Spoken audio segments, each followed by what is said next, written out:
નમસ્કાર દર્શક મિત્રો, આપ નિહાળ રહ્યા છો સાઈ ગ્રુપ મીડિયા હાઉસ દ્વારા સંચાલિત નવસારી લાઈવ અને ઝટપટ ન્યૂઝ. નવસારીમાં આમ તો બીજા કોઈ પ્રવાસનના સ્થળ નથી, માટે જ્યારે પણ રજાનો દિવસ હોય અથવા તો બાળકો રમવાની જીદ કરતા હોય તો મોટે ભાગે વાલીઓ જે ખરા, માતા પિતા જે ખરા, એમને ગાર્ડનની અંદર લઈ જાય છે. અને જેની અંદર નવસારીનું અટલ બિહારી વાજપેયી ગાર્ડન જે ખરું એ એક મહત્વનો ભાગ ભજવે છે.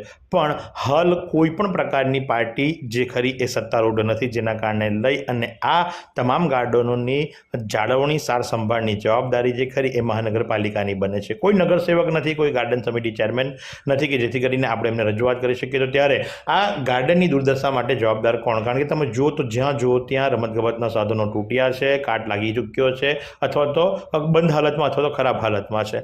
તો આ તમામ માટેની જવાબદારી મહાનગરપાલિકાની બને છે. મહાનગરપાલિકા જે ખરું એ આ ગાર્ડનની જાળવણી કરે એ ખૂબ જ જરૂરી છે, મહત્વનું છે. કારણ કે લુન્સીકુઈ જેવા હારસમા વિસ્તારની અંદર કે જ્યાં રજાના દિવસોની અંદર, વેકેશનની અંદર વાલીઓ, માતા પિતાઓ પોતાના બાળકોને લઈ અને આ ગાર્ડનની અંદર રમવા માટે આવે છે, તો ત્યારે બાળકોના જીવને જોખમમાં મૂકવા સમાન થાય છે.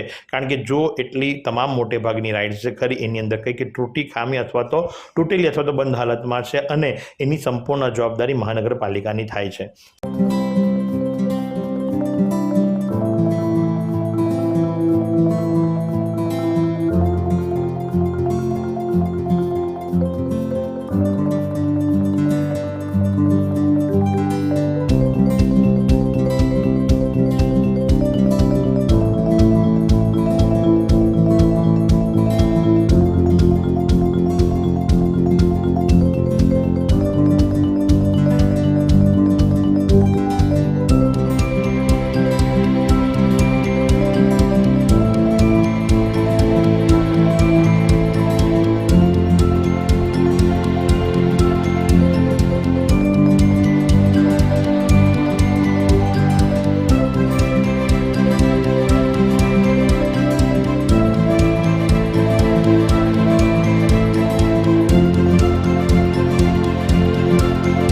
તો શું મહાનગરપાલિકા તસદી લેશે ખરી કે એકવાર ગાર્ડનનું લોકાર્પણ કર્યા પછીથી હાથ ઊંચા કરી નાખવાના?